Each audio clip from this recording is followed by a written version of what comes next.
Today I'm joined by Noel Cardenas. Noel is a retired U.S. Army colonel who led medical operations in some of the most demanding environments imaginable. In March of 2003, while deployed to Iraq, he led the efforts to build a 164-bed combat support hospital north of Baghdad in just 48 hours. As the executive officer, he was responsible for the day-to-day operations of the hospital, which provided health care to the service members who sustained battlefield injuries. The hospital was also responsible for providing care to the local Iraqi civilians as well as the enemy combatants. He deployed to Iraq for a second tour in October of 2008, where he served as the medical task force commander and led over 900 soldiers in 43 different geographical locations. Over a 30-year military career, he rose to serve as hospital commander and CEO within the Army's medical system, shaping how large-scale healthcare is delivered under pressure. Today, he brings those hard-earned leadership lessons to his role as Senior Vice President and CEO of Memorial Hermann Southeast and Pearland Hospitals in Houston. And I'm excited to have him on the show so that we can all learn from his leadership experiences. So, Noel, welcome to the show. Thanks. Thank you, John. Thank you for inviting me and being a part of your show this afternoon. Absolutely. It's an honor to have you on the show, sir, and an honor to hear your story of leadership. And so get us started, take us back to the early days, even before the Army. What sparked your desire to serve and lead, and how did that path ultimately lead you to the Army Medical Service Corps? Well, I go back to probably my high school years. Between my junior and senior year in high school, I had the opportunity to be selected for a program here in Texas with the American Legion called Texas Boy State. And so it was done in Austin, Texas. And so I had about 4 or 5 classmates that joined me up in Austin for 2 weeks. And during that time, they taught us about leadership and they taught us about government and state government. And when I was there, we actually had a guest speaker one afternoon, and it was a gentleman by the name of Master Sergeant Roy Benavides, who was a Congressional Medal of Honor winner. And so Master Sergeant Benavides, when he spoke, he talked about the Army. He was a Green Beret, and he talked about his experience. He talked about, what earned him the Medal of Honor. But what resonated with me in that conversation that he had with us, and this is an auditorium full of a bunch of young men, and he spoke about brotherhood and giving back to our country and being grateful for what our country's given to us. He talked about his upbringing and what the Army did for him, and it kind of sparked in my, kind of an interest in my mind. And I actually got home, and before I know it, all this recruiting information started coming into the house, into the mailbox. And my parents said one day, "What's going on with all this?" And I said, "Well, I heard this gentleman talking." They said, "Absolutely not. Don't get any ideas. You're going off to college." And so I did, right? I stayed locally and went to college there back home for a couple of years. And then as I was finishing up my second year there at Pan American, I ran into a colleague who was in military uniform. And so he was a cadet and his name was Carlos Ramos. And I asked Carlos one day, I said, "Hey, can you explain to me what is it about the uniform and what are you doing? You're here at college and wearing an Army uniform." And he shared with me that he was in the ROTC program. So he started telling me all about it and how he was paying for his education. And it kind of really, at that point, really sparked. And I was kind of at a time in my college years where I felt I needed something different on top of what I was already doing. And so I went home, shared it with my parents, and they said, "We don't think this is a good idea." A couple of days later, I ran into him again. He goes, "What'd you think?" And I said, "Well, actually, I'm very interested." So he actually took me down to the ROTC building, and they started, telling me all about what I'd need to do, go off to summer camp. I could get a scholarship, finish paying for my college. And I'm like, this sounds like a great deal. Went back home, told my parents all about it. They said, "We don't think this is a good idea." And I thought about it for a day or two and then went in and said, "Hey, I'm all in." And I signed up. And so that summer I went off to Fort Knox and did my summer camp. And while I was there, I was awarded a guaranteed reserve scholarship. And so that allowed me to finish my last couple of years of college fully funded, right? They paid for my tuition, books, and everything. But part of that was an obligation to serve. And so I decided, with the guaranteed reserves, I started thinking about, I was really enjoying it, right? And then when I went off to summer camp before my senior year, I actually did really well from a leadership perspective and got some really great evaluations, so much so that my professor of military science called me in my senior year and said, "Hey, we think it'd be a great idea if you'd change your obligation and go on active duty." And at that time, I was plans were to apply to medical school, and they told me, well, you can, go on active duty, and then, you know, you can then, if you get into medical school, the military will pay for your medical school. So I said, I'm all in, got assessed, and then that's how I ended up in the Army, active, component, medical service corps officer, and then went into the Army right 2 months right after college. After I graduated, I was, reporting to Fort Sam Houston for my first duty assignment. Wow. But I go Yeah. back So to it's, that one gentleman, right? That one speech, and that's yeah. all it took, right? Because he just stayed in my mind. And I'll tell you, years later, I got to meet him at a book Oh, signing cool. in Colorado Springs, and I walked up to him because and I said, you're the reason why I'm in uniform today. And at the time, I was a captain. He goes, really? I said, I heard you speak in Austin back in 1982, and it just blew him away that that he had that kind of impact. And I said, well, you never know, right? When you're out there speaking, the impact you can have on people. Yeah, yeah, amazing. I just, yeah, I think you're right. I think sometimes we don't recognize sometimes how much influence we can have on people, and I think just like I said, it'll spark something in someone, and like you, it be in a 30-year career for you, and not even including all the time you spent in school, right? So, Yeah, and he continues to live on because I was recently talking at a actually one of my mentees within the Hermann system was I was talking with him one day and I mentioned I was doing a presentation and he walked up to me afterwards and he said, I'm from El Campo, Texas. I'm from Roy Benavidez' hometown. He said, when you said that, he said, I just felt so proud of where I was from and who he and what he represented for our community. I love that. That's so neat. Well, you've led in combat zones, and I mentioned in the introduction you building and running a hospital in Iraq under these extreme conditions. So, what did that experience teach you about leadership, especially when the stakes are so high and lives are at stake, like you experienced? Yeah, I mean, when you look at that deployment, I tell everyone it was a year long. When we went into that deployment, we thought we'd be there. We really didn't know how long we'd be there. We'd be there maybe, 4, maybe 6 months, and then it turned into a year long deployment.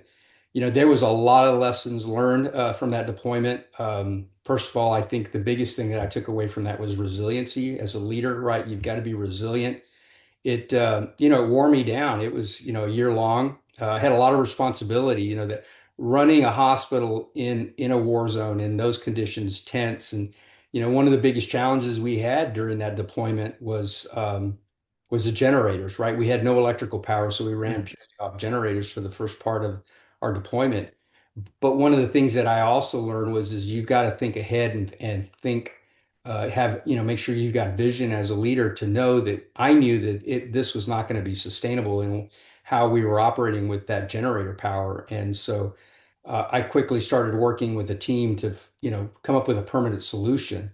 And we did. It took, of course, several months when you started in April when we built the hospital, and then all the way through the summer months, which is when it was the roughest on the generators. We finally got a very large generator around the late August timeframe, which at that point the worries were less, right? At that point, I knew the hospital had permanent power, but it was stressful, right? And to take one of the things that I learned as a leader is sometimes you can't take on the full brunt of the responsibility, right? You've got to talk about it and obviously, share what you experience with other leaders so that they can learn from the lessons that you went through so that it doesn't happen again.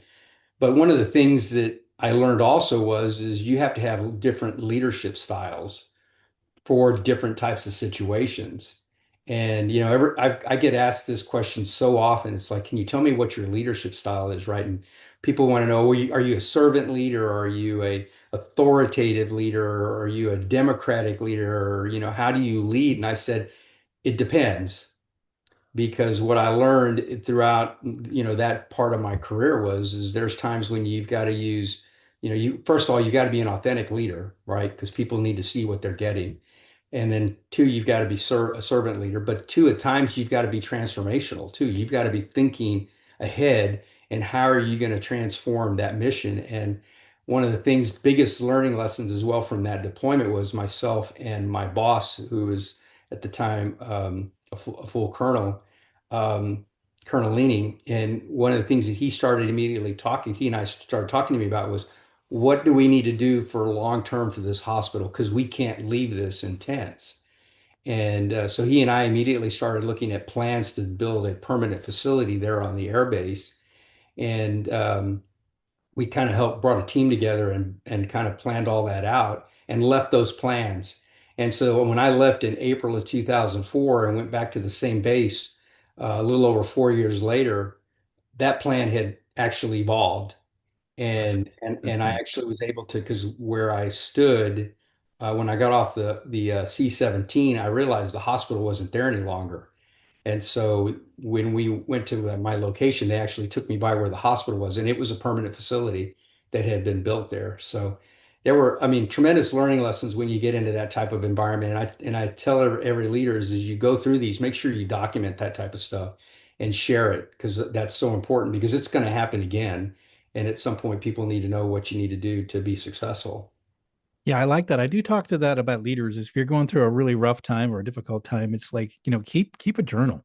Like, Yeah. keep a journal of the thoughts you're going through and and the decisions you're making and the challenges you're facing. Because I think when you're out of it, it's nice to be able to look back at that. And what did I learn through this? You mentioned resiliency. What did you find out about yourself during that time?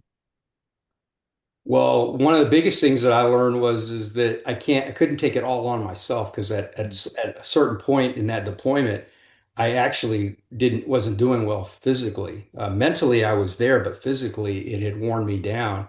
And the good thing was is I had a boss who could see that I was mm, pretty worn down. And truth of it is, being around a lot of doctors, right? You have the opportunity to get checked, and so he one day said, he told some of the physicians, I want y'all to run some tests on him, make sure he's okay. And I later found out that they actually made it up and sent me out of country to Germany to get some additional tests done. And it turned out everything was great. And when I was at launch stool, the physicians there say, well, we don't see anything major. We don't see an enlarged heart like they said you had. And I said, and I'm like, okay, what's going on? And they said, I think they sent you here just to get a break. And that's mm, really one of the things as a leader, sometimes you've got to make sure that you're taking care of yourself for others. yeah, And I think that that's one of the things that, as I've continued throughout my career, is, and I tell leaders all the time, you've got to make sure you take care of yourself physically and mentally, because in order to be there for your team, you've got to be in the best state. And so I took that as a learning lesson, so much so that going forward, I made it a point to make sure that one of the things I did was take care of myself both physically and mentally. Even in that second deployment going back, I had a whole different mindset in how I approached it, to make sure that, especially being the commander and being responsible for that number of soldiers, they needed to see a commander who was in a good place and, always positive and had, that's one thing that I also talked was, and one of the things that I always encourage people is, and talk to my soldiers about taking care of themselves and also making sure that you're taking care of others. And because if somebody hadn't been taking that time to really look out for me when I wasn't doing well physically, I don't know what the end result would have been. yeah, yeah. In these high pressure situations like that, when you're responsible as a leader, not just for the operations and the mission, but also the people, and I imagine people are all going through all sorts of different emotions. They could be afraid, they could be exhausted, they're away from home, they're under constant stress. So, how do you lead through this fear and uncertainty situation? In other words, completing the mission, but also making sure that you have a team that is, that can work through some of the challenges. And so, like, maybe some of your newer soldiers are first time in Iraq, whereas you're, a second time commander and you've have a little bit of experience. So how do you deal with those issues? Well, one of the things that I've always, and from all that, and I always tell everybody, when the waters are rough, you've got to stay calm. And so that's one of the philosophies that I've always kept, even to today, in the toughest of situations as a leader. I always remain calm. I don't let, emotions, even if I'm stressed internally, I don't show that to my staff. And going back to those times when I was frustrated and had, feeling down, I would go away from everybody, kind of collect myself again and make sure that I was showing a positive presence to everybody. But I knew what I needed to do. But yeah, I think I tell everybody during the roughest of situations as a leader, you've got to be the calm in the storm. And even, in my current role, going back when we started here in Houston with the pandemic, I went back and reflected on the things that I went through during my deployments and in crisis and in hearing those tough situations and handling them was as a leader, I stayed calm. And I even had people have said that. They said, "We don't see you get rattled much. We don't see you." And I said, the reason why is because as a leader, if you get rattled and you show that, that rattles the team. And so then the team then becomes, then it creates a little bit of anxiety with your team. It makes them not feel as positive. It creates negativity. So as a leader, you got to stay positive, stay calm, and everybody in and around you will stay calm in a situation. I still, I've sat in a room and told everybody, that's the one thing that from my deployments, I never lost a soldier, and some of that is just making sure that they were always well taken care of, and they were well prepared and well trained, and had the right resources to do their job. And so, very proud moment in not having ever lost a soldier during either of those deployments. And some of that I've carried forward, and even so much so during the pandemic when I sat in a room with all my leaders and I said, in the end, we're all going to be fine. And one of the most important things is we got to take care of each other so that we can all come through this and get through this, without losing anybody. Yeah, I love that. I've done a lot of research in resilient leadership, and so one of the key factors for being a resilient leader is having crisis experience and having had to be resilient in the past. And so, I find that, and so in my research, I'm finding a lot of ex-military leaders who did pretty good during COVID because they had been through some tough times, and so this was just another tough time to get through. And I think that they relied on a lot of the experiences they had to be able to help them through that. So it's interesting. Your experience is consistent with the research that I've been Yeah, I've had involved people with. come in and they're, you can see that the anxiety and they're Yeah, emotional. yeah, I'm like, okay, stop, take a breath. Okay, now tell me what you need to tell me, right? yeah, Because yeah, I need to be able to hear all the facts, and it's really just creating that calming environment for people. And yeah. and like I said, that will spread just as well, if not better, than when you create or when someone is panicked and creates that anxiety amongst folks. Yeah, absolutely. So tell us, over your 30 years in the military and now, what you're doing today, your responsibilities have increased, dramatically from your early days. What would you say would be the biggest leadership shift that you've had to make as your responsibilities has grown? I mean, from a leadership, I think just having that ability to take on more responsibility, right, and building your skill set over time. I use the example of when I transitioned from the military to my current role with Memorial Hermann, I took a lot of risk, right? I went from knowing military healthcare exceptionally well to transitioning to the private sector. And there are a lot of people that say, I still remember somebody telling me, it's hard to do it. I don't know if you'll be successful, but to me, it's like, okay, that's a challenge for me, right? And so but what I've always gone back to is I have the skills, right? I just need to make sure that I adjust or do what I need to do to educate myself and to get whatever get what I'm missing, going to the right people to learn. I tell everybody education and learning is an everyday thing that we need to do. My mom was a teacher and I remember and an educator, and my mom always said, you need to continue to educate and teach yourself throughout your life. You can never just stop. And so when I transitioned, I had some options. I could have gone to work for the VA. I could have gone to work for Army medicine, but I really wanted to go out in the private sector. But I also knew it was going to take a different skill set. So I found where my weaknesses were, or where my opportunities were. I would say more so opportunities as opposed to weaknesses. Where did I need to? And so I went to the right people to help teach me. One of those examples was when in the military, I had never been responsible for any kind of clinical functions. I was always responsible for all the administrative.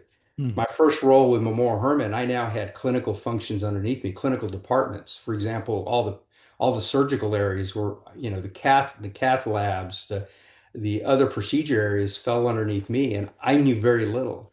One of the things that I learned from the military was is have those people that you work for teach you. Hmm. And so, there were times in the military where I didn't understand certain things in certain areas as part of my role, but I would go to those people and have them and sit down with them, and I'd say, "Hey, I'm here for you to teach me.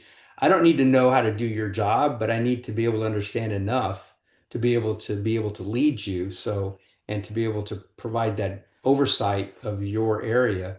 And people are always willing to do that. I've never found anybody that wasn't willing to say, that's not my job to do that. They would always, now they did find it odd that somebody senior was coming to them, but then again, they would reflect going, I know that if I teach you that we're going to be better as an organization.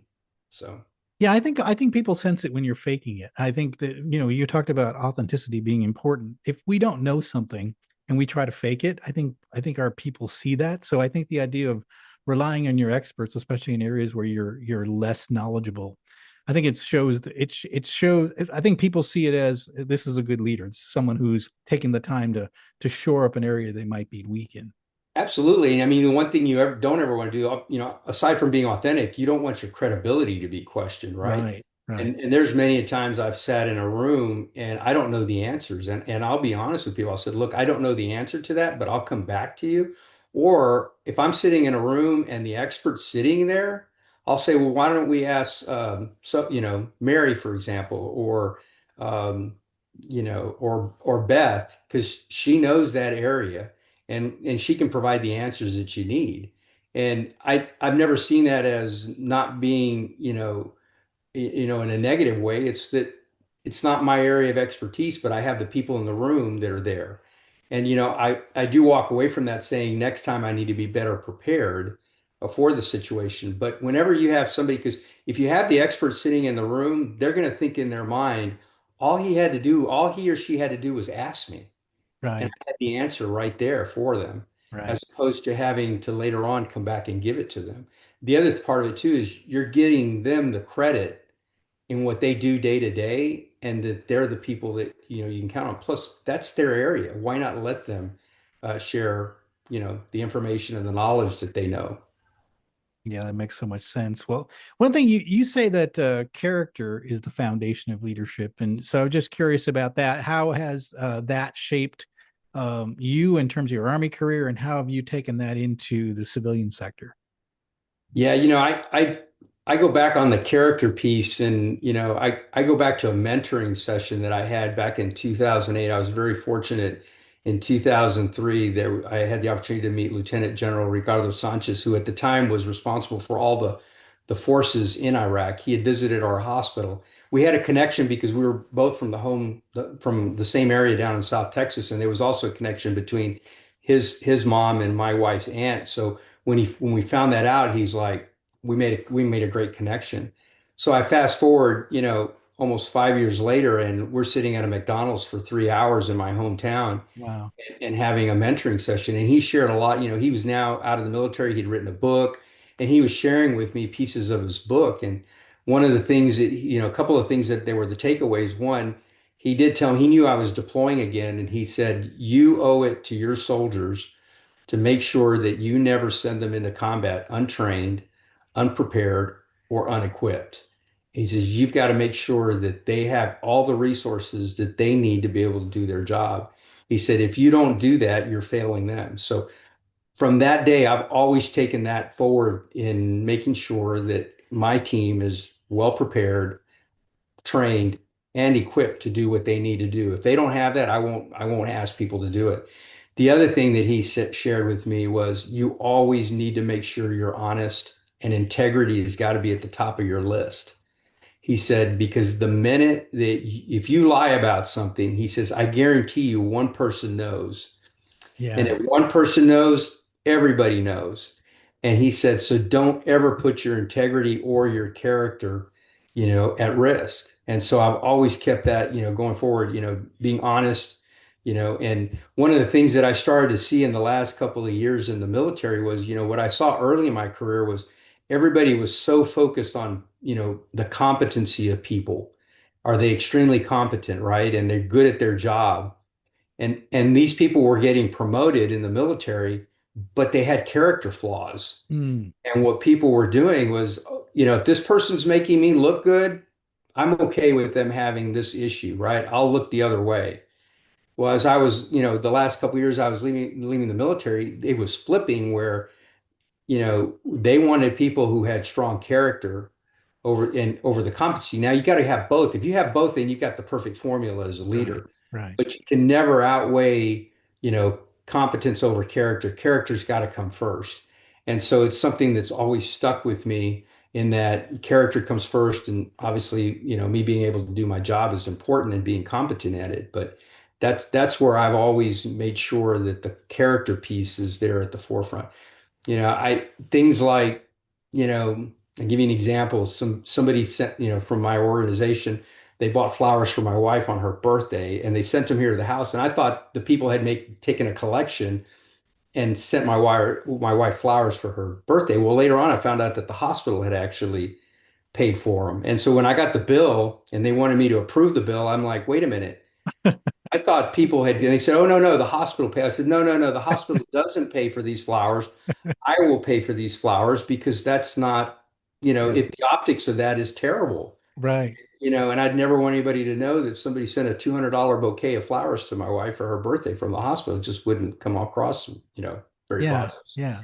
I just, and again, as I said, if somebody knows about that, very quickly that can get around, and then, people start to question, about you as an individual and how honest you are. Yeah, and what I like about that story is that it's not just about our words and what we say; it's about our actions, right? I think that everyone, as the leader, every eyeball is on us, right? They know Yeah. when we arrive, when we leave, if we're late to a meeting, if we don't, if we're ignoring people or we're not present in conversations. Every little thing that we do is noticed, and so if there is inconsistency in the things that we say and do, that comes up as an integrity issue, or this person is is not truthful, right? And I think so, to your point, it's our actions are also signal our integrity as well, our values. I always, some of the times when I teach a leadership class, I have a slide that has a goldfish in a bowl, and I'll say, "Do you can you tell me what that is?" And they said, "Oh, it's a fish in a bowl." And I'm like, "Okay, think deeper about that. What Yeah, is it?" And they said, "Oh, well, can you tell us?" I said, "Just remember, as a leader, you're a fish in a bowl." And so think about everybody's looking at that bowl and looking at that fish. That's you as a leader. yeah, And everybody's watching everything you do. And so whatever you do, people are taking note of that. So if you're misbehaving, you're acting, unprofessional, you're screaming at people, you're, being that type of leader, people are seeing that. And so that's what you need to know is that you're a fish in a bowl as a leader, and that you always got to be on point as a leader to make sure that you're reflecting in a positive way towards others. yeah, I love that. Yeah, I mean, I reflect back to my time on the submarine, right? We had an O6 that would be our commanding officer, so that I felt bad for him because when we would deploy, we would go out for 3 months at a time, and every eyeball was on him for 3 months. There's no going home. There's no break from that. And you talk about a fishbowl, it literally was a fishbowl. I mean, we were 560 feet one way or the other. That's as far as you go get away from any other person. So he Yeah. was definitely right in the thick of things the whole time. So You know, never, yeah, never a chance to get away. Yeah, I mean, it goes back even to the philosophy of, leaders eat last. And somebody asked me that because Yeah, when I was working up my first hospital up on the north side of Houston, we were in because of we had brought everybody in because of bad weather. It was I think it was during Harvey when we had the big flood here, and they brought a bunch of food in, and I sat in the back, and waited, and somebody kept saying, "Why aren't you eating?" And I'm like, "When the last person eats, I will go up and eat." And they're like, "What do you mean?" I'm like, "Leaders eat last." And they go, we don't get, I said, it's something from the military. I learned it that the leader always eats last because his soldiers eat first because you want to make sure that they get enough. And if there isn't enough to go around, then you shouldn't be the one eating first. Yeah. So you didn't learn that from Simon Sinek, huh? No, I've seen that in his book and read it in there. I'm like, well, and somebody asked me about it. They said, did you? I said, no, it's been a part of, and I learned this when I was actually an ROTC cadet. I had a Yeah. sergeant that pulled me aside and he said, just remember, always in your career, because he says, you're going to be an officer someday and you're going to be leading soldiers. He said, always remember that the leaders eat last. Yeah. So I asked him about it. He says the reason why is you want to make sure your soldiers are well taken care of before you take care of yourself. I love that. I love it. I love that. That's why I love the military so much. It's such a great training ground for leadership. And your stories just are consistent with everything we've heard before with other guests, and certainly my experience in the military as well. Noel, this has been fantastic. What final message would you like to leave with our listeners? I go back and I reflect on my career, and lately I've had an opportunity to speak to a lot of groups. I had the opportunity just a little over a month ago. I was recently appointed or took on a role with the American College of Healthcare Executives as the board chair. It's a 53,000 member organization of healthcare executives, clinical and non-clinical leaders across the country. And one of the things that I shared during my when I spoke to 7,000 people was I go back to a quote that's attributed to Abraham Lincoln, and that is the best way to predict your future is to create it. And I talk to a lot, when I talk to young leaders, I'm like, you've got to predict your career path, right? You can predict it, but you also got to create it. And I share with them, there was a time when my wife and I, when I was doing my master's degree at Fort Sam Houston, we'd gone in on a Sunday for an appointment because she was pregnant with our daughter, and she was sitting in the lobby, and she asked me, she goes, what is it that you want to do in the military? You're young in your career. Obviously you're thinking about staying, and you're going to obviously take us through this journey with you. And so I kind of highlighted all the different jobs that I wanted to do while I was in the military, as well as once I left the military, I told her, and at the end of my career, I want to someday be a CEO of a civilian hospital. And so she reflected with me one day. She said, everything that you said you wanted to do, you did. Yeah. And the last piece was the role I'm in now. Now, the chair role with ACHE was kind of, I guess, great. Gravy is it was really a pinnacle of my career now. And so I always tell young leaders, I said, look, if you really want to do something and you want to do that, do it right. You've got to really set your path going forward, but you've got to be able to create your future at the same time. So take on those hard opportunities. If there's something you truly want to do in life, go after it. Just make sure that along the way you're taking care of all the people that are there along your journey. And that was one thing that was always important to me. And all of my roles in the military was to take care of my people. And people are your greatest resource as a leader. They're the people that will stand behind you. They're the people that will be there along your journey. And they'll be the people that will be there during the roughest of times. And they'll be there right by your side, if not, holding you up as a leader. So I tell everybody, you got to make sure you take care of people along your path. So I think those are the two things I could tell everybody is create your future and take care of all the people that work in and around you as a leader. Well, I can't really add much to that. That's a fantastic summary. Listeners, I hope you picked that up from Noel. He's been doing this a long time. He's been leading some tough situations, and he's picked up a lot of great experience along the way. So if you're wondering how to become a better leader, how to become a leader worth following, just replay that last 5 minutes. You'll know exactly how to be a great leader because that'll summarize right there perfectly. Noel, this has been fantastic. How can our listeners find out more about you and the work you do? Well, you can find me on LinkedIn. That's probably the best place that I connect with people.